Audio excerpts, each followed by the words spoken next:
do whatever the Hyundai you want. Hey, I'm Ricky Stenhouse Jr. G'day, I'm Marcus Ambrose. Hey, this is Kenny Rowe, and you're listening to the Fuel Pod. This podcast covers all things motorsports. It's unfiltered, it's unmasked, and Ooh, we're going crazy.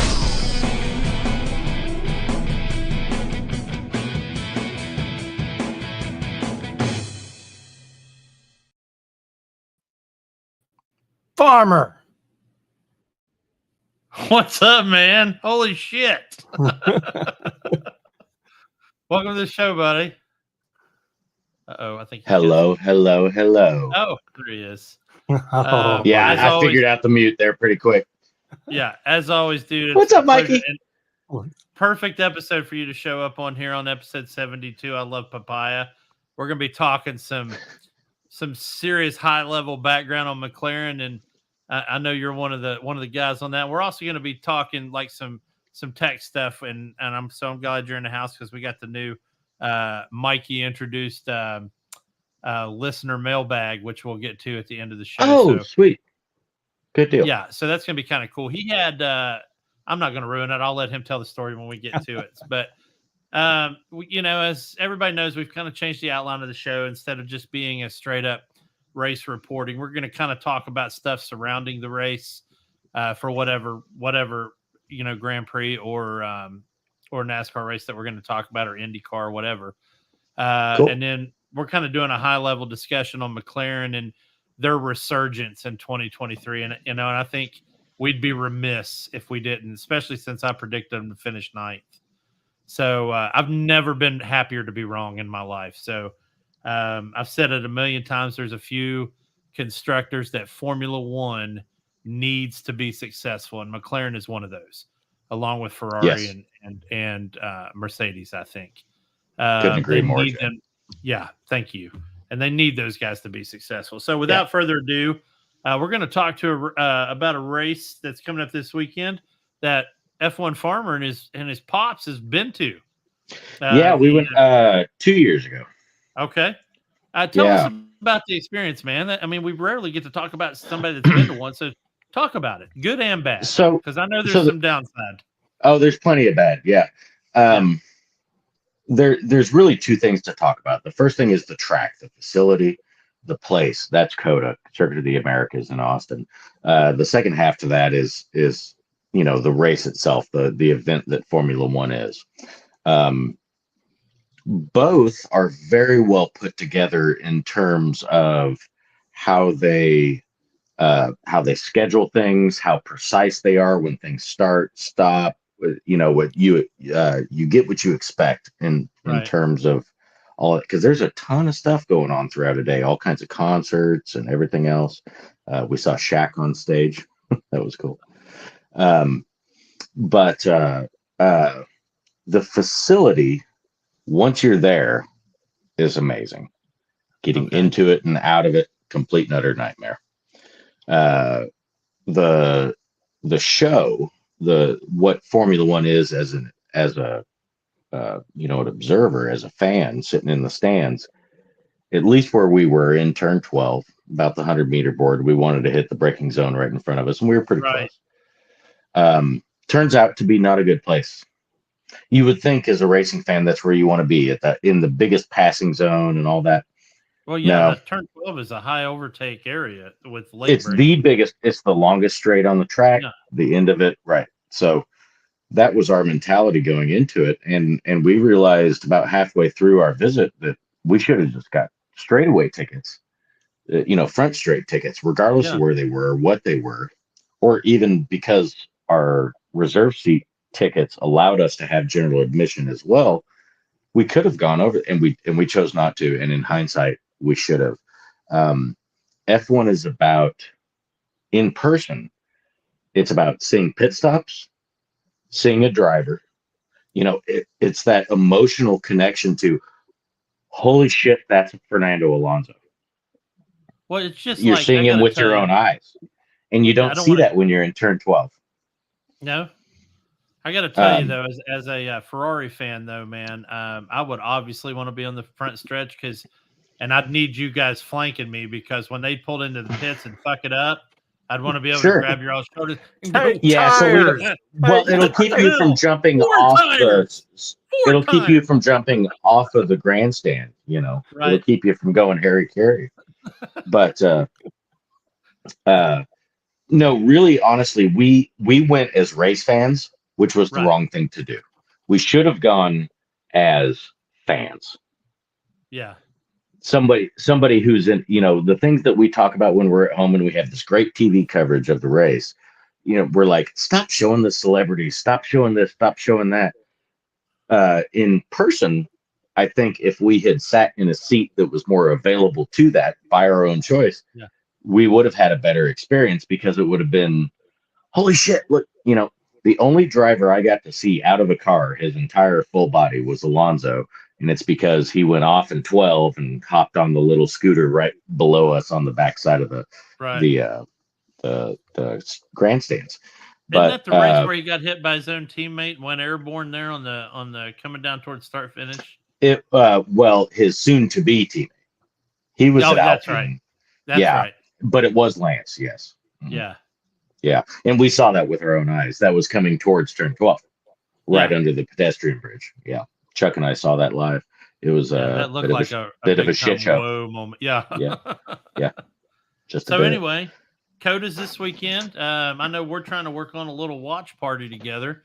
And guys, I got to tell you, and I'm going to say this right on the episode. If we do, we should probably try to do some reels or some or we TikTok. have to, yeah, absolutely. Totally. I mean, it'd be stupid not to. 100%. And Eric has new toys. So good. Love when Eric gets new toys. Is it at 2:00? Is it a 2:00 race or 3? Yes, sir. Okay. 2:00. It's a 2:00 race. Yeah, which is awesome. I love that they put it in primetime US, not primetime UK, which is what they do for almost every other race time. This is, well, no, I guess that's primetime UK too, isn't it? Well, we have a, I it guess is. it would Yeah, be, really. I didn't even think about that. Yeah, I mean, well, it's 5 a or little 6 bit hours, ahead, depending but on it's daylight like savings. 5 hours from Eastern time, right? Yeah, like I said, depending on. So Sam, I know you're a new F1 fan that Mikey brought on board. So, buddy, listen, you got to tune in Sunday and watch it. And it's I'm a sprint weekend. Yes. Yeah, and Mikey, I'm going to slide you some access for your newbies so they can watch it if they're not watching it with you. And we'll get with that later. But make sure you watch it this weekend on F1 TV or on ESPN. And ESPN basically hijacks the Sky Sports UK broadcast for that. Right. Unfortunately, you'll have to listen to Danica Patrick and Nico Rosberg, but no, that's the F1 the same feeds. Danica's on the FOM this week. Oh, is she? She's not on Sky, So Danica will be on F1 TV, but you'll get Coulthard. Are you kidding me? Yeah. Well, it's America, dude. What do you expect? Might be the only weekend I watch it on ESPN. Anyway, we still got Vegas. Yeah, true. COTA's a cool track, and it's situated geographically in kind of a weird location over on the Turnpike east of Austin. But a really cool which is track. A shit show to get to. Yeah, and if you're a big NFL fan that's been enjoying the Taylor Swift footage recently at NFL games, I am not one of those people. Then you'll really love the F1 race at Austin because it brings out Ben Stiller and Michael Douglas and Matthew McConaughey and Brad Pitt, who's filming his. I'm sure they'll have some kind of footage for their F1 movie. Today, Adam Driver and Drew Barrymore were in the Ferrari pits. Yay! Just who I want in the Ferrari pits. Apparently the Adam's clumsy playing one from Charlie's Angels. Thank you. Right. The clumsy one. It could be worse. Appreciate it. It could be worse. It will be worse. Yeah.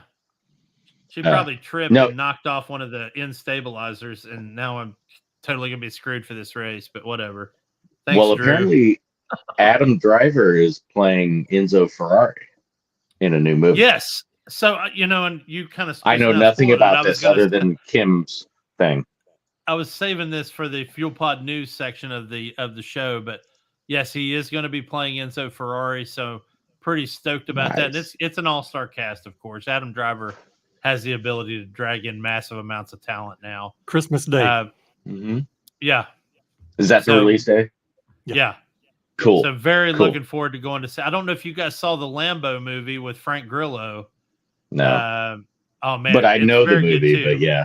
It even shows his little nobody knows about it drag race with Enzo at one point, like at midnight one night, where they both basically just met at an intersection and took off in each other's cars. But if you get a chance to watch that, make sure you go get that and give it. That's got to go on Grillo's Plex. Excellent. Frank Grillo's excellent doing the Lambo thing. So anyway, we've actually got some people in the comments here. So thanks, Redbeard, for joining us, guys. Wow, man, really? I clicked show on his comment before I realized what it said. Thanks, man. Hey, gentlemen, with friends like this. Here's what Big Guy doesn't know is that is a famous quote from NASCAR. Is it? Yes. So back in I believe it to be late 90s, perhaps early thousands, but I'm going to go late 90s. I may be off on this, but I'm pretty close. Jimmy Spencer had been a real prick lately. And the person that gave the command, the start your engines command, said, "Gentlemen, and Jimmy Spencer, start your engines." Wow. I didn't even know that, man. That's a cool little piece of knowledge. See, Rob got it. Yeah, he did.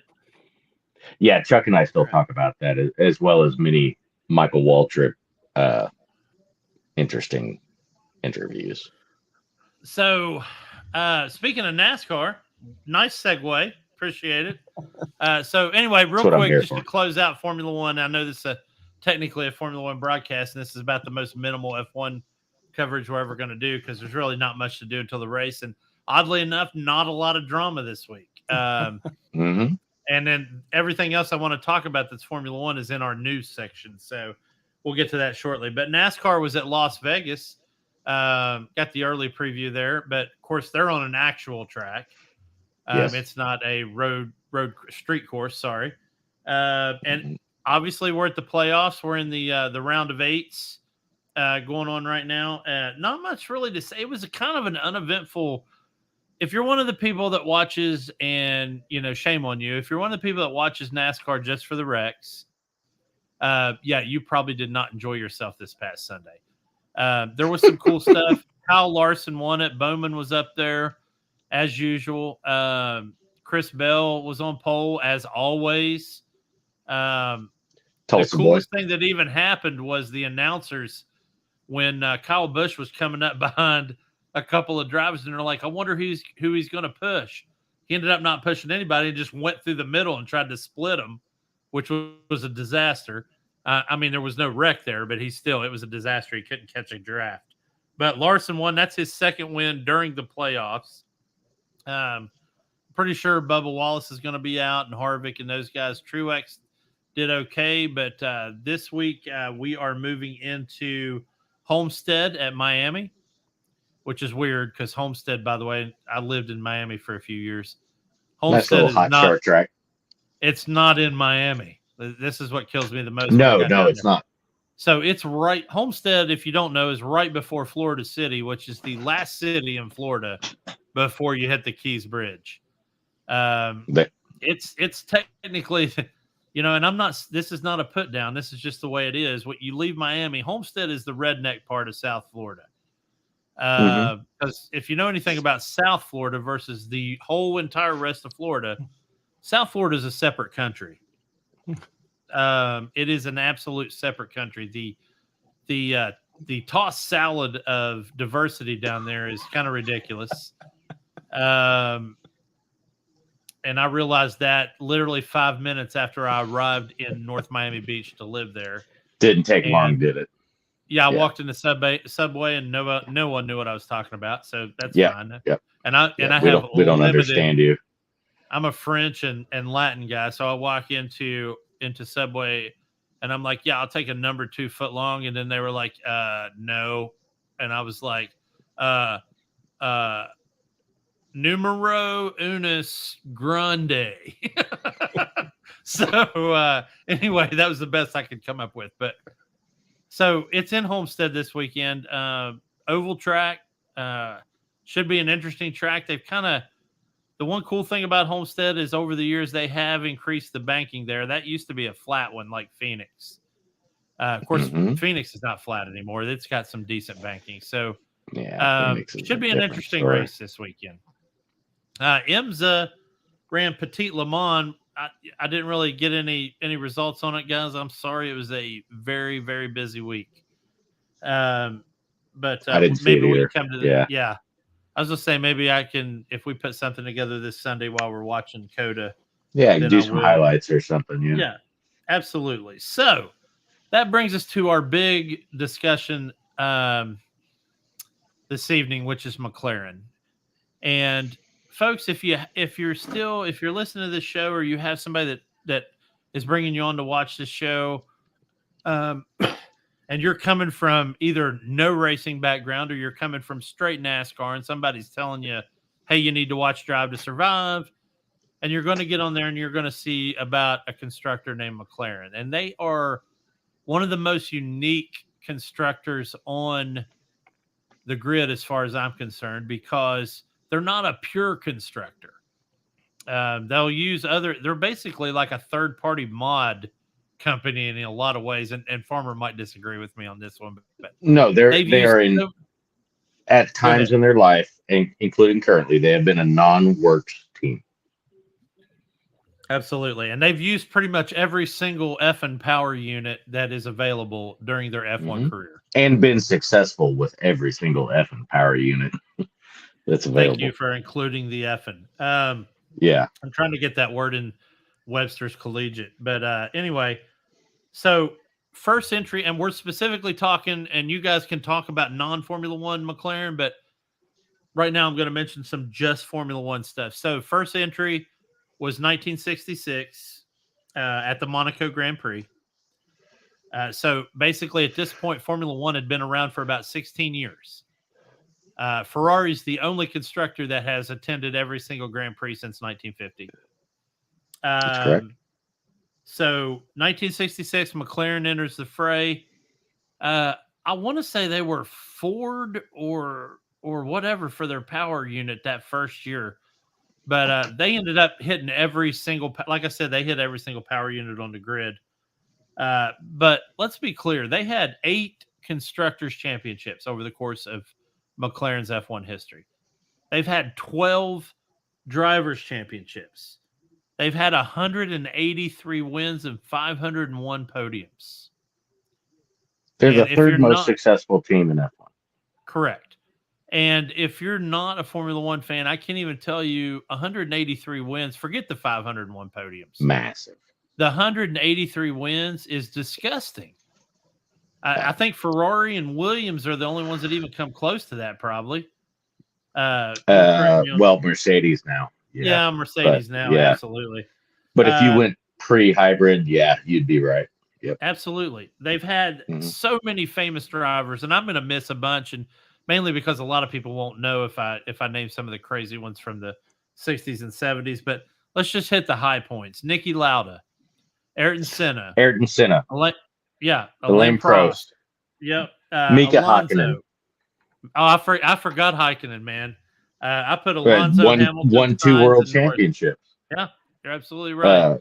I think it's because I don't like that guy. Oh, I love Mika. Mika's awesome. I don't like that guy. Yeah, I like. He's like an older Nico to me. Well, Nico has Finnish heritage. He's Keki's son. So, but yeah, McLaren world champions, like you said, Lauda, Senna, Prost, Hakkinen, Hamilton, Sainz, Alonso. Sainz drivers. No, I was saying world champions, but Kovalainen and Kevin Magnussen's first drive as a rookie Yes. was McLaren. Didn't he beat out Checo for that seat? Yeah. If I'm not mistaken, he beat Yeah, out he did. Checo for that seat. Yeah, he did. He did. So that's crazy Um, shit right there. Kevin was and still is very quick. Quicker Yes. than his daddy, that's for sure. I think he's quicker than he's always been quicker than his car because he's always had kind of a shitty car. Him and Hulkenberg Not in the both, McLaren days, but yeah, every other time, yeah. And well, he was So a that's lot his younger first at two McLaren. seasons. Oh, he was fresh. Yeah, he was fresh meat for sure. But McLaren has been a stalwart of a winning team forever, and they have some of the best engineering. Well, they employed Adrian Newey for the longest time. Almost all of those McLaren championship winning cars were designed by Newey, if not all of them. I'm not sure. I'd have to check, but the great majority. That dude needs to go to the Hall of Fame. He's already in it. He should be the founder of the Hall of Fame. He should go to the Hall while he's still working. Yeah, exactly. Absolutely. I mean, because he's done something, and Mikey, hopefully we'll pull you in on this part of the conversation, but he's done something this year and probably a little bit last year. But he's done over the past 2 years, he's done something to where it's reached a point where no one can figure it out, which is insane. Mikey, what do you think? Just watching it as a fan, what have you thought of Adrian Newey? I know this kind of goes off McLaren and on the Red Bull, but it's kind of all related. We'll get there in a minute. Yeah, this guy is a genius. He's there's something there. Is it on the floor? Is it a side pod? Everybody's trying everything they can, and they can't find the one. What is it? Yeah, and it's and the weird thing is, if you're just an F1 fan, you don't realize that Adrian Newey has done more than, and you're a huge fan of Goodwood, so you've seen a lot of Adrian Newey cars or Adrian Newey worked on cars running there as well. And then of course the Aston Martin Valkyrie, which came from basically the Red Bull VGT car that he designed for Red Bull, is basically turned into, there you go. So, hey, make sure I love me some Adrian Newey. Make sure we put a link Fabulous on Twitter for that as well. Yes. Yeah, I would like to read it. But, he designed that car for them. So, the Valkyrie is almost probably 98% Adrian Newey. No, easily, if not more. Which makes me believe it's going to be ready when it hits the track. Well, I think a lot of the people thought that Red Bull, Aston Martin would have taken what they learned from Adrian Newey and come up with a car that worked. But at the beginning of the season, they kind of did, but you can't always do that. You got to be very careful with the rules. Correct. And the thing about saying what they learned from Adrian's going to keep his IP real close. And the thing about Adrian is he doesn't design in CAD. He designs pencil, paper. Yeah. I mean, he is ink and paper. That's how he still works to this day. He's a giant. He can't do it, but I heard he's got a guy that does like off of his concept stuff that still does clay, that does the clay builds. Yeah. Okay. So he's talked about that recently, and he talks about it in the book a little bit. It's that has gone away in the past, say, 10 years, but it had quite a presence up until then, which is still well into the modern F1 period, where guys are doing all computer, and he's sitting there doing it old school and kicking their ass at the same time. Yeah, absolutely. Adrian's amazing. He truly is. I read something somewhere recently that, and I don't remember what driver it was, but he asked the driver if he could drive with the gas foot above his brake foot instead of side by side. And the driver said, "No, that's impossible." And he looked at him and said, "Well, the problem's between the steering wheel and the engine." Yeah. Yeah, I can see That doesn't leave much ambiguity there. I can see where he's trying to do. And if Adrian Newey could do it, I'm sure he would. But doing like a setup to where it's like throttle pedal. Well, Adrian is the reason that drivers sit in the position they do now.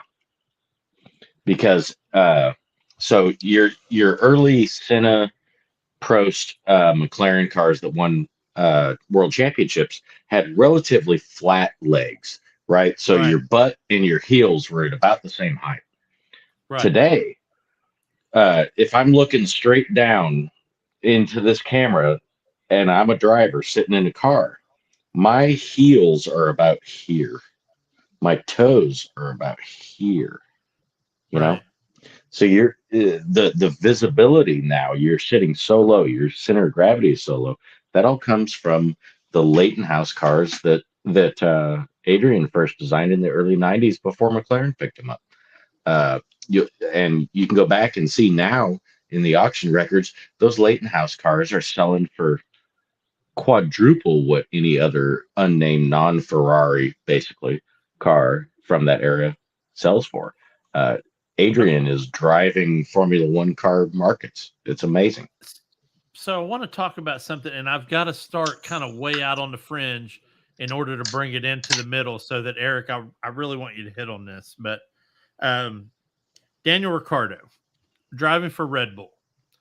He loves a car that is a good lower downforce car where he can late brake and he can get into a turn. For the life of me, I'm still trying to figure out why he left to go to Renault anyway, besides the $40 million. But he ends up at Renault. And I guess he's thinking, by the way, that was the reason. Okay. So he ends up at Renault, which is, he's thinking, I think, is a lot like the Red Bull car, which it wasn't. And then it was not. He ends up making a second bigger mistake. To McLaren that was even worse. Even worse. And that's what I want you to talk about. So I wanted to start out here on the edge where Danny had exactly the car that was built for him to drive. And you just said exactly the right thing, built for him. And but that's why Max is doing what he's doing. That's why Michael did what he did. It was one of the few times, though, that we had a constructor where the car was built for both drivers. Danny and Max both liked the way that car was built. Yes, and they were both quick. Right. But it was built for Max. Yeah, it just so happens, in my opinion, that Danny drives similarly to Max. Yeah, I think Danny, you can, and I know Mikey has a very low opinion of Danny, but just keep laughing. Because he doesn't know him. Laugh it up, fuzzball. Laugh it up, fuzzball. Hell yeah. That's my Empire Strikes Back quote for the night. But anyway. I love that. So all you scruffy looking Nerf herders aside. Scruffy looking. Danny I think Danny, you can take everything away from Danny if you want. I don't think anybody late break overtakes the way Danny does. I think he's the king of it. I think if anybody's even close, it's Alonso. But so he leaves he goes to cars that cannot late break. That McLaren at the time was a Mercedes power plant, wasn't it? When he went to it, still a Mercedes power plant. Yeah. So built for straight line speed, not built for what Danny does on a track. Well, yeah, but PU and Aero is different. And so by the way, high downforce cars late break better. Oh, I have an intruder. Sorry. Is it Basil? Oh, hell yeah. This crazy fat ass dog named Basil, which I have given the name Basil Rathbone. I don't know if that's from Austin Powers or not. No, he's named after Basil Fawlty, John Cleese's character from Fawlty Towers. That's where he's named. That's it. Shit. And if you know that show, all 12 episodes of it, you know that Basil's fucking batshit crazy. Yeah. And there you go. Yeah, that's a cow chumping fool. So anyway, continue what you're talking about. You're gonna have to remind me. At some point, we got to get back to McLaren. Plus, apparently, Oh. Mikey wants to bust my ass on something with McLaren, so we'll see how that goes. Okay, well, I'll break that tie. Okay. Oh, I mean, you know me. Yeah, I do know you. Statistics. Yeah. I'm probably not wrong. Most No, of the time. no. All right. So anyway, let's talk about. So we enter 2023. McLaren's coming off of a year where they were 5th in constructors, and the first episode of this show for the 2023 year, Chad and I did predictions, and I predicted McLaren to be 9th, which I think was a solid and very accurate estimation of where they were at that. That was point. in the Alonso days, right? No, this was this year. Oh, I predicted them to be 9th at the end of 2023 at this season. And that was based on a lot of factors, and a lot of them were not about driving cars. A lot of them were the fact that I think their back office shit was just a complete and utter cluster F. Well, they had just lost Andreas. Right. Seidel. Lost Andreas He had Seidel. just left. Yep. He went off to be a principal at another place instead of a technical director. Correct. They had just lost James Voles. Yep. They had just lost Williams. Yes, correct. To be a team principal again. So what does that tell you about the state of their crew, even in a bad day, when 2 other teams hire their lower level engineering guy, higher level engineering guys away to be a team principal? Well, in a lot of ways, I think they did a complete reorg because they basically offloaded 2 guys and hired 5 guys, and everybody, not the hamburger place, they hired 5 actual guys. But for sure. Sorry, I got to say that this is the age of social media. Anyway, they hired 5 actual guys to do the job of 2, and it was weird, but I know it was either in pre-show discussion with Chad at the time, but I was like, for God so loved the world, he didn't send a committee. And, he sent 1 guy. And I was just an absolute unbeliever as far as our 5 guys going to work. And then as we've gotten to this weekend in Formula One, I'm starting to think, okay, so Zach Brown's playing the long game. Zach ain't fucking around. So I've never been an opponent of Zach Brown. Even if I thought they were going to finish 9th, it wasn't because of Zach Brown. I know Chad, let me ask you this. Did you know who Zach was prior to him being a McLaren CEO? I know his background. I know his racing background. I know his pedigree. Yeah. I also United know Autosports. that one of the things I tried to influence on or to set up on Chad with was, I'm like, guys, this dude is running a business. And he's got to be dispassionate about some of the decisions that he makes. And McLaren is a much bigger business than just F1. Absolutely. It's the street cars. It's the hybrid builds. It's the everything. It's like Williams. Williams is more than just an F1 team.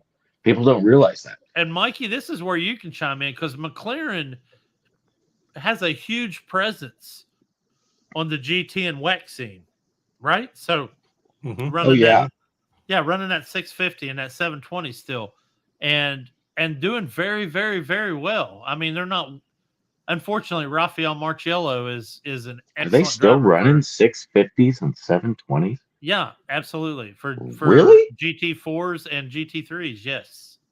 Wow. They don't even make the street car anymore. Wow. No, they don't. But they're still running that in GT World Challenge, British Intercontinental, if I'm not mistaken, and on the lower end of stick to what works. WEC. Yeah, absolutely.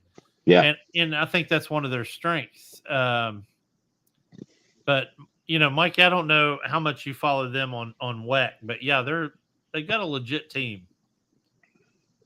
Gotcha. I haven't got into it. I told you last week about when they caught fire, about the car going up at Goodwood, and then that tweet pops up from them this week, and I shared with you. I said, "This is it. This was something caught fire here." Yeah, and I mean they've always just some good mojo. I missed that. I missed that. Yeah. Or are we talking about the hill climb car? Yeah, The the Solus? Solus. Yeah. I just saw another Solus get delivered to a customer yesterday, I think. I knew what? There's only 25. So the Solus GT, the McLaren center seated single seat V12 Man, I don't know if monster. I could do that. I don't Oh know if I yeah, could of course do you a can. center-seated car. I mean, No, I it's the most would, natural. obviously. It's the most natural seating position of all time. I mean, it's race car. It's the right way to sit. You don't even adapt to it. It's just natural. I still I mean, wish they'd build that VGT concept car that's only exists digitally. That's what you're driving in the the Valkyrie is. prone. In the That's what the prone, Valkyrie is. leaning with Oh, your legs you're back. talking. Yeah, I know the the one you're McLaren. talking about. the No, it was McLaren F1 GT. no, that was a Newey car. Yeah, it's a Newey car. Then it ain't But it is McLaren. It's never- Red Bull. Yeah, but they're still calling it McLaren, the McLaren VGT. But Yeah. yeah, you're driving with your effing legs are not only behind you, but they're kind of tilted up. You're literally in the prone driving this thing. Have you I wish guys they'd built that seen? and see if Have you guys looked at the tunnels through and under a Valkyrie? Like if you look at a Valkyrie from the front, you see next to nothing. If you look at from the side, full car. From the front, big giant fucking tunnels. Yeah, but if you zoom in it's on a ground the side, effect car. the way it cuts up under itself, it's almost like it's not there in a lot of ways. That's exactly my point. Where you expect a car to be, there is a big giant gaping hole, and that is Adrian Newey going, I'd like to suck some air down there. Well, that's if anything follows us on Twitter this week from this show, it's going to be like, highlight right there. Man, I'd really like to suck some air from down there. I ain't lying. I mean, that's what ground effect is, Bubba. Somebody go ahead and tweet that out. Suck some air from down there. Air from down there. So, but anyway, as we move towards the end of the season, Natalie guys, Pinkham. Real quick, before I even talk about this next piece, before Mikey decides to bust my tail. I'm not good. Where do you think I don't have anything to bust your tail with. Don't worry. No, I expect you to. I've just got some stuff that what I think like they're about gonna McLaren. finish? Where are they going to finish 2023?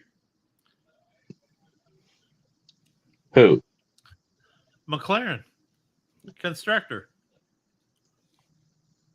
Are they going to go P2? 2. Are you saying 2? I know Eric's saying 2. Guess what? I'm also saying 2. And that sucks for Mercedes me. will be 3. I'm a huge Mercedes Alonso homer. Shit, Eric. Shit.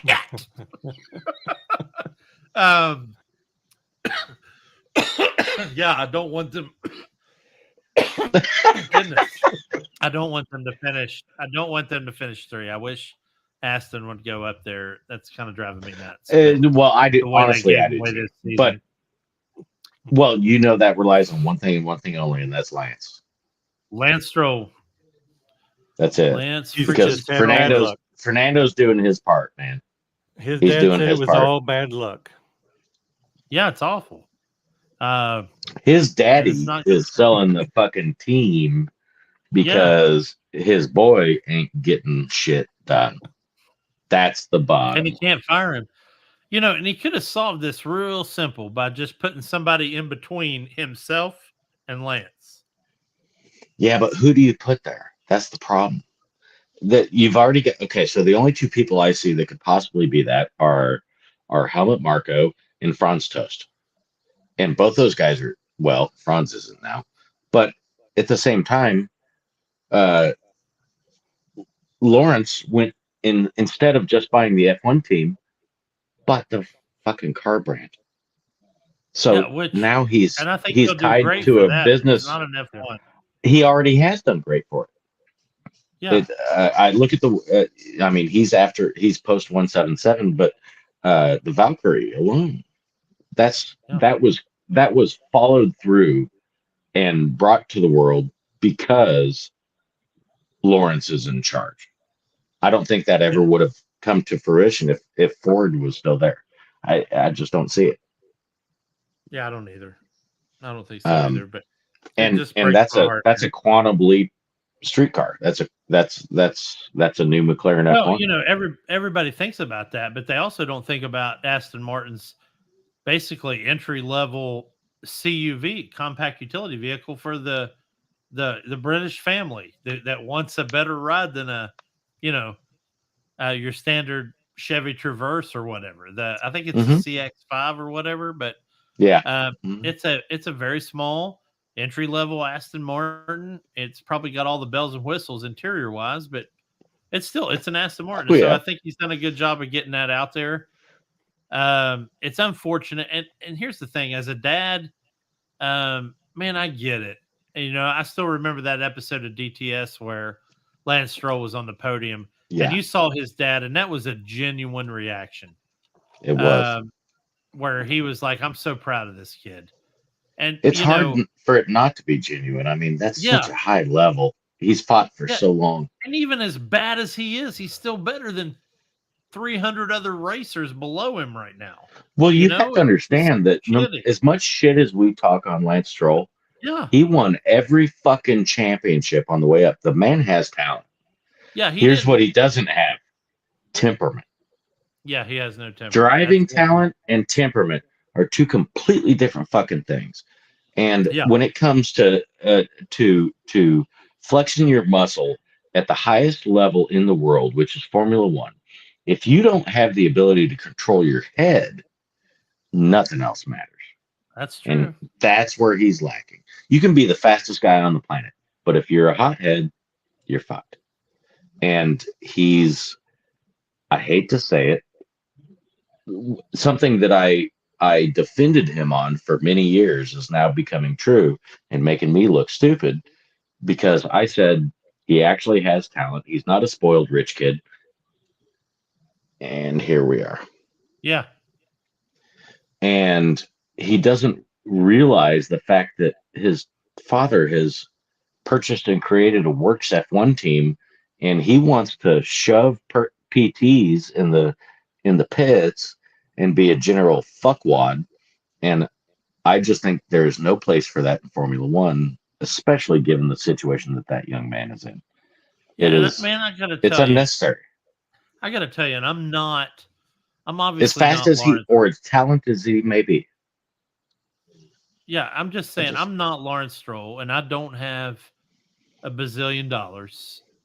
But I got to tell you, as a father of a teenage son, and I'm just going to use Jason as an example, and I know he's not on the show tonight, but I'm telling you, if he watches this, we'll talk about it. But it's one of those things where I can tell you for a fact, I would feel comfortable sitting down with him and going, "Hey, man," over probably a cheeseburger, because that's like one of his favorite things, as long as it has bacon, and saying, "Hey, son, man, what do you think about GT racing?"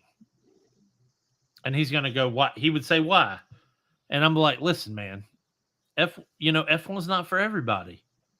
And I don't have a problem having that conversation with him and saying, "Hey, let's try this, dude. Let's put you in the Valkyrie and put you on Le Mans."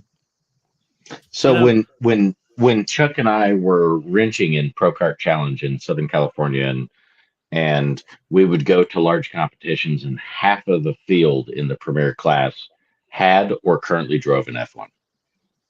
We had Michael Schumacher show up. We had Nelson Piquet coming up here to Norman to practice at the track. Chuck was wrenching for a championship team at the time, and you get these guys that come in that think because at a certain level, it doesn't translate. Just because you're a good driver, and everybody knows you're a good driver, understands this, believe this. There's so many guys that had that feeling and went to F1, and it just didn't come to fruition.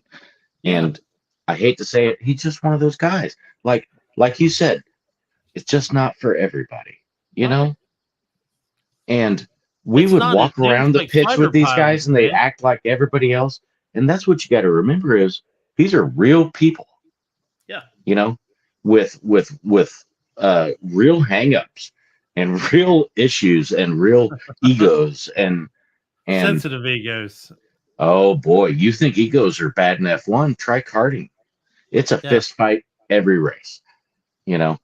Um, and that's what makes karting great, and that's what separates the men from the boys that gets them to F1.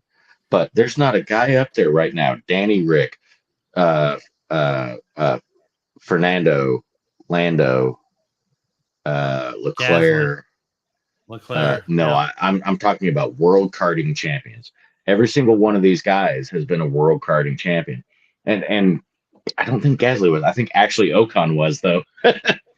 But I'm the point thinking about being, guys that still think that karting was still I mean, Fernando Alonso, if you ask him right now, what's the highlight it's of the your peak career? of his career. He's going to say karting.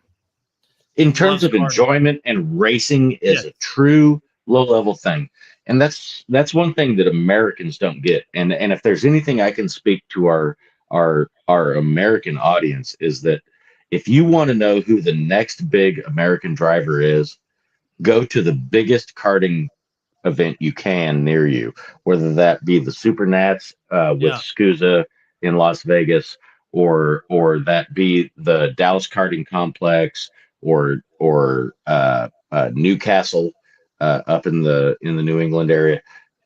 These are where the guys 10 years from now, the best in the world are. Well, We don't know who where they are Denny yet. Hamlin and Gordon and Larson and Tony Stewart all Gordon came from. especially, yeah. That's where those guys came Gordon, from. Stewart, Yeah, especially Gordon. Jimmy yeah. Johnson. Oh, and Stewart. All those guys. Now go to the IndyCar side. You got Scott Pruitt, multiple time IKF national champion. I mean, and when I say multiple, I think it's like 10, 15 times. This guy was seen doing 150 miles an hour at Road America in a 100cc cart. Yeah, and even That's if you go scary. overseas, you look at guys like Scott Dixon was a kart guy. They all are. They all are. Karting is where race car drivers start. Yep. Race car drivers that turn both left and right. Yes. Because that's a critical thing. So real quick, we're starting to run out of time here, and I want to get to the end of our news because we got a lot of good news, I think. Well, not a lot, but a lot of quality news. So COTA predictions for this weekend so that I can copy Mikey's and put it in my F1 play. So Mikey, we'll start with you. What's your podium for this weekend at COTA? Max, McLaren. Max, McLaren. So Lando, Piastri. Eric, what's your podium? I don't disagree with that. Yeah, I don't either. It's Max and then somebody. Well, but it's a high speed track, so which means that Albon will be up there. It means that Ocon and Gasly could be up there if they don't get stupid. So here's what I'm going to do instead of a top three, because we know pretty much the top three. I think this guy, yeah. I like the way I'm going to say Yuki higher than P11. Okay. I'm going to say Danny Rick one position below Yuki in their teammates. Okay. And then I'm going to say these are all conditional things, right? Yeah. I'm going to say Piastri in front of Norris, and I hate to say that because I like Lando, but Lando's grown on me a lot this year, man. I think Oscar's going to put something together. I think Oscar lucked into having a car after these recent upgrades that really favored his driving style. And that car has been built for Lando for 3 years. And I think Oscar just got lucky. And on top of that, he has to have the talent to back it up. And I think he does. I'm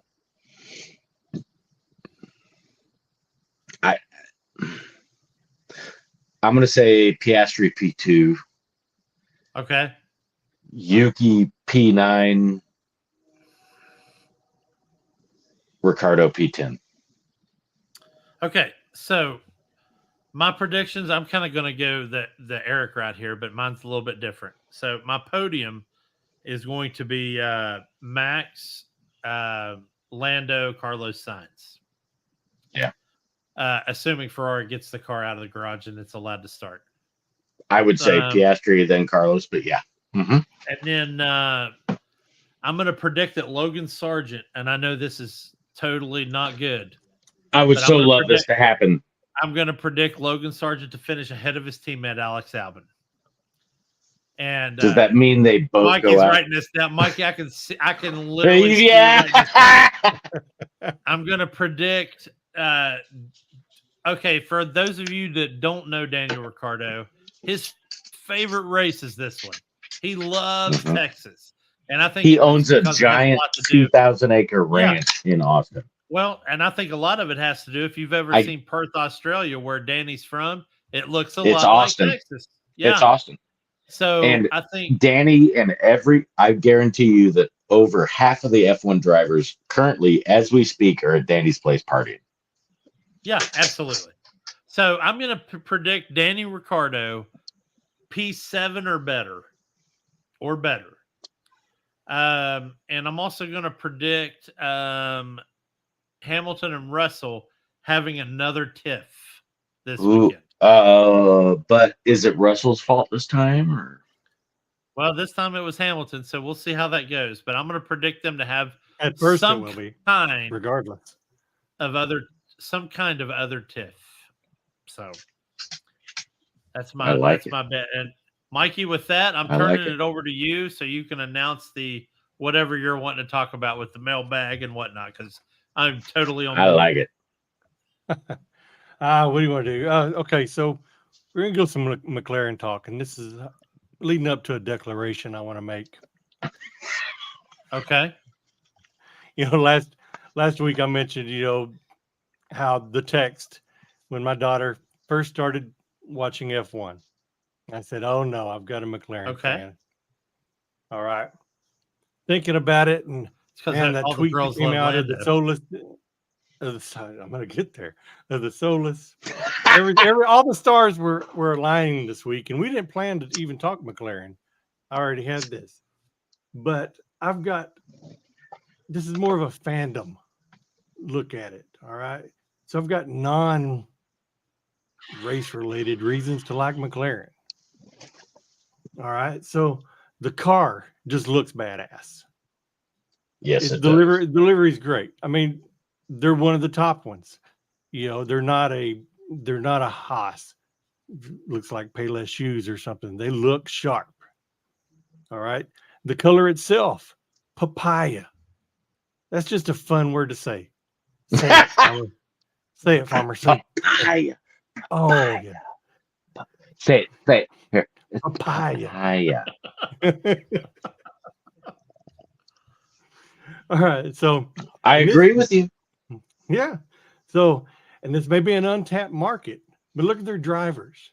Both young guys, Lando and Oscar. Look, I've got two daughters. They're on the tail end of their teenage years, and I'm comfortable in my both of those masculinity. dudes. They're cute boys. They are. It's hard. I know. Well, I mean, never mind. And another reason, talking about Oscar, I don't know, Jay, if you follow Oscar Piastri's mom on. I was gonna mention Nicole earlier. Is she not the dude? best? Everybody call her Oscar's mom. She is all mom. No, I call her Nicole because she's hot and within my fucking range of, you know what I mean. But she damn, is all mom, she is the best. Yeah, she's all something. Wow. And just looking at the team. Oh shit, Jay, shut the fuck up. She's younger than you. Just watching the team and how they interact with each other. They don't have the shit show that Red Bull has. They're a team. They're a team. They're having fun. Nobody's trying to stab anybody in the back. It's a great thing to watch. I couldn't agree more. So anyway, all the technical stuff that y'all gave us tonight, and this, and talking it over with my daughter. You know, I come from NASCAR background, right? And I told Right. you the great Jimmy Johnson was he's my favorite of all time. All right. Cali boy. He was my driver and the team, Hendrick team, I fell in love with, right? And that's what really held me on to NASCAR. And for here it is 2 years in, and I've been like, what's my team gonna be? What's it gonna be? I need to attach to something and for my fandom, right? So with all of this that happened this week, I'm ready to declare my team, McLaren. I love Fucking A, Papaya. Bubba. There you go, man. Let's go, baby. Congratulations. Let's go. Let's go. Dude, I couldn't be happier Hey, for you. I got it. Even if they were that. Go ahead. Here's the thing. I got to be honest. I'm Tifosi at heart. I am, because Ferrari is F1. If you're not a Right. Ferrari fan, you're not an F1 fan, Mhm. period. However, McLaren is the scrappiest. I mean, other than maybe, well, no. They are the scrappiest, baddest motherfuckers that have recruited the best talent on the planet. Oh yeah. And yes, I'm a huge, and this goes back to Bruce McLaren. I'm a McLaren fan. I support the shit out of that, Mikey. That's Yeah. beautiful. All right. And Mikey, I I'm love listening for that. you just because I haven't heard you declare a team yet. So I'm happy for you. I there. love that. Obviously, I'm a Tifosi through and through with a small James Bond attachment to Aston Martin. No, and it's a small, shitty strategy attachment to Ferrari, and Alonso's at Aston Martin. Yes, huge Alonso fan. But McLaren is like my Yankees to my Red Sox. The Red Sox wouldn't be shit without the Yankees, and the Yankees wouldn't be shit without I'm That wearing ain't- my without the Yankee Red hat That Sox. ain't next wrong. week. That ain't Right, You know wrong. I'm wearing my Yankee So hat next week. McLaren is the Yankees to Ferrari's Red Sox, and I agree with that we completely. have to have them. We have to have them in order to have a successful rivalry. 100%. So Yes. also, huge, not a big Bruce McLaren fan simply because he cheated in the 1966 Le Mans. Although I Fuck don't think off. that No, was he his didn't. fault. I think that was everybody else's fault, not his. Leo Beebe's fault more than likely. But anyway, Fuck so I'm Beebe. happy they're doing well, and I do like Zach Brown, man. I'm a huge fan. Lando's He's an growing American. on me. I think, yeah, and I think Oscar is an emerging talent. I think you put either two of those guys in an RB19, and we'd have a fucking show on Sundays. Mhm. So that being said, I'm looking forward to what the rest of the season brings and where they're going to come in. So that's kind of what I got there as far as that goes. But dude, glad you picked your team. Hell yeah. And I love your choice. So yeah, Hell me yeah. too. I do too. I do too. Cheers. So, dude, at some point we gotta. I've been trying to engage McLaren with like my tweets and whatnot with this show, and hope you guys will help me after the show. But how cool would it be to? Plus, they've got the absolute coolest corporate headquarters I've ever seen in my life. Is McLaren. the MTC. Mikey, do you know that's what the I'm talking about. The MTC is? Technology Center at No. Woking. Okay, you're not familiar, Mikey. No. Okay, dude. I'm gonna You gotta watch personally you gotta text watch you a few Talkin. links. Yes, All right. We'll it do. will. Just You'll jizz your pants. watch the It McLaren is- documentary no, on that's the Amazon truth. Prime. Oh, Yeah, it's the Stoffel Van Dorn Alonso season on that documentary, and you'll I end up wouldn't going pick through that every effing room at McLaren Ooh. at MTC. It's a good show. That being said, let's go to the Fuel Pod news. So my first piece of news is the female gender related because I think it's cool. So Jessica I know Hawkins, who you're going to talk about. Yes. Jessica Hawkins tested for Aston Martin. I sent you to the link on the video. Did an excellent job. I watched it live. Yeah. It helps that she's an absolute effing smoke show. But she did a wonderful job. So it's not one of those where it's just the No, look she did feel. good. She knows what she's doing. Yeah. And then this morning, we get the announcement that Bianca Bustamante is going to be the Yep. first of any McLaren. Yep. constructor to be named to the development team for Yeah. McLaren. Yeah. So excited for And both she's of those only ladies. 18, Good I luck. think. Yeah. Absolutely. Yeah. Now, understand Jessica's like 29, I think. Oh yeah, absolutely. And I love her story because she's coming me from a too. background where she had a racing Did team. you and see she her dad basically at the lost it. track with her? Yes, man. That was so awesome. And seeing She's him, fought so hard it to was get where just she so is. cool. Yes. And she's You're had, damn like, right. Yeah, she's had money problems. She's lost her team. She's fought her way back. Mhm. Well, and Jay, you and I have both been racing fans long enough. But, we remember Lynn St. James and yes, and what was the drag racer? I never know. I'm not a big drag racing fan, man, but I know. Who you're we talking talked about that. Yeah. Wasn't it a Sally? But Sally anyway, something. Yeah. No, but I know where we're going with. Anyways, yeah. I feel horrible. I can't remember her name. Yeah, me neither. I'm expecting to hear Chuck yell from the other room here in a second.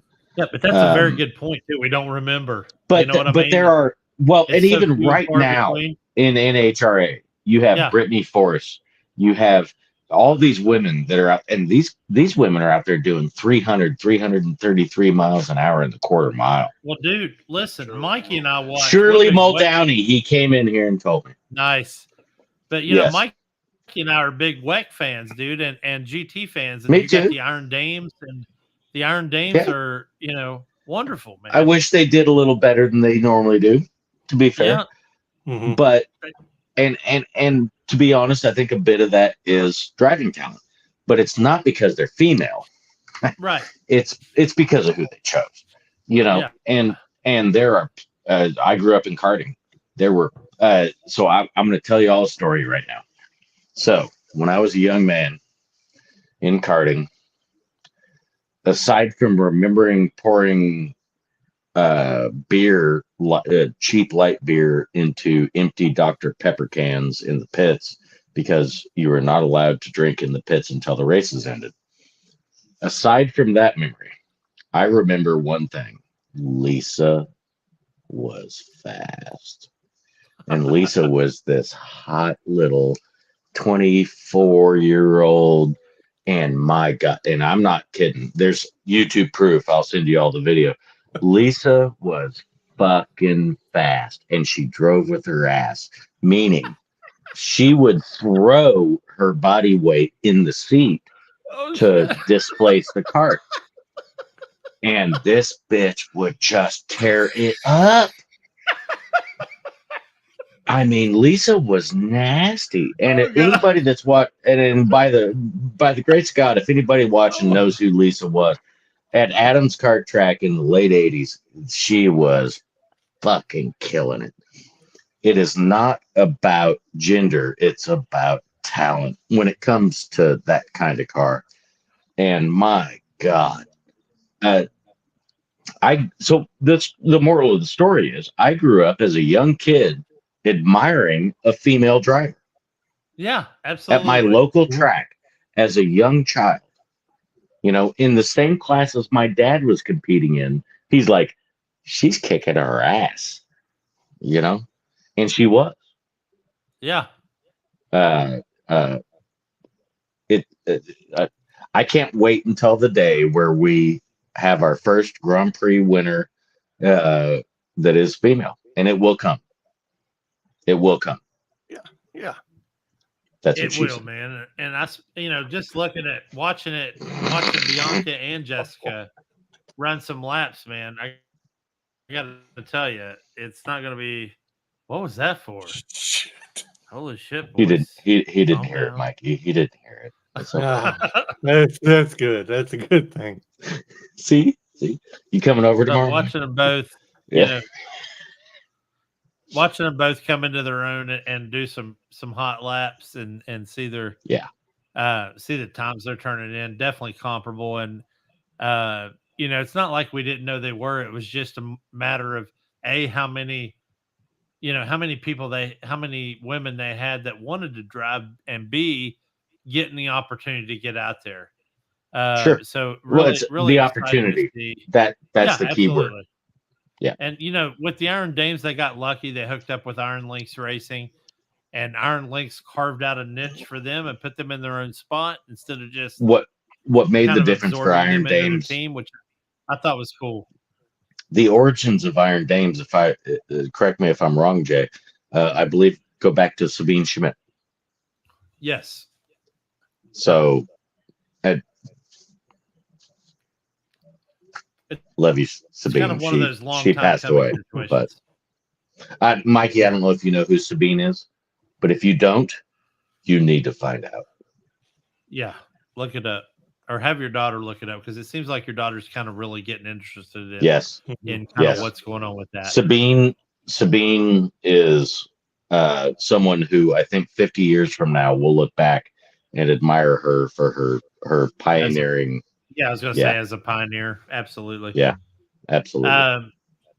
But guys, we've kind of reached the end of the show. We actually went long tonight, which is weird because this was the shortest rundown we actually had planned.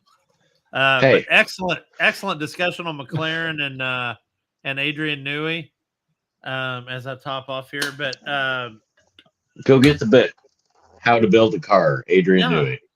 Absolutely. Grab it. It's amazing. I didn't even know he had written a book, man. So yeah, obviously I want to read it. Mm-hmm. I'm probably going to buy it off of you and save myself some money, but then I'll probably end up buying it. I'll just give you the synopsis. It's okay. But yeah, let's get together this week or this Sunday and watch the race and do some food. Absolutely. And have a good time. And folks, listen, if you're watching or listening, or if you watch this later, make sure you either hit up ESPN or F1 TV and watch the COTA race this weekend. Yes. The NASCAR race will be on NBC with the pre-race and post-race on Peacock. YouTube will have any GT World Challenge information going on. Rally's not till next week in Germany.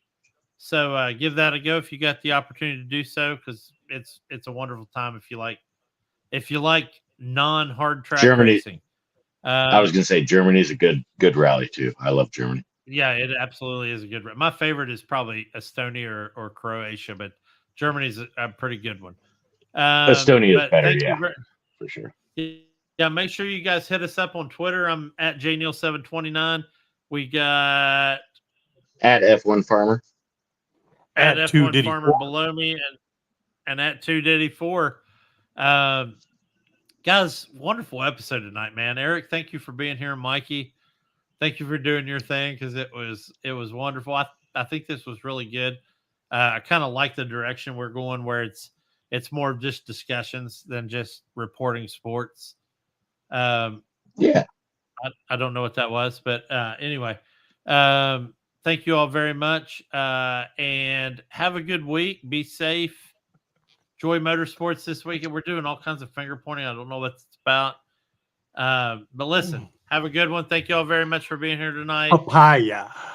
Next week we'll be talking about COTA's results, and we'll be talking about Homestead Miami's results, and hopefully we'll cover some leftover M's and stuff, and then our preview for WRC Europe.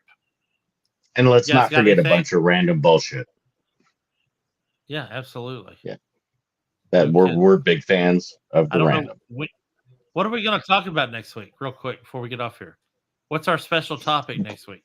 Somebody come up with it. Well, it looks like the second place in the F1 World Championship.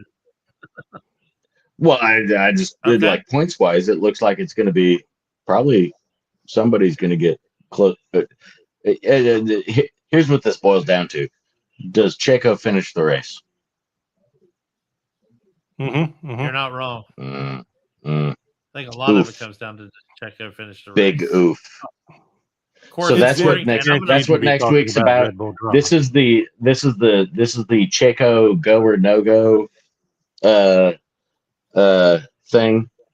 I don't know why we're Yeah. pointing at Mikey, but I'm getting We're pointing at a- Mikey because Mikey has from totally unconfirmed sources that Helmut Marko's getting fired.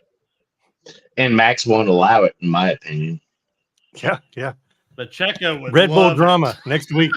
Red Bull drama. I'm every all week. down with Red Bull drama. Let's Yeah, do Red Bull let's do- drama every week. Let's do Red Bull drama, but we have to include my girl Ginger Spice on that one. Oh, we can do Let's it. We figure can out do a it. way I'm to all for put it. her in there. Yeah. So It involves donkeys and sheep.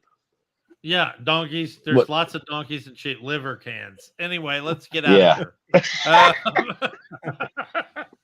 All right, guys. Catch you next week. Thank you for being here tonight. Thank you, F1 Farmer. Thank you, 284. This is the Fuel Pod signing off. Peace. See ya. Papaya. Bye.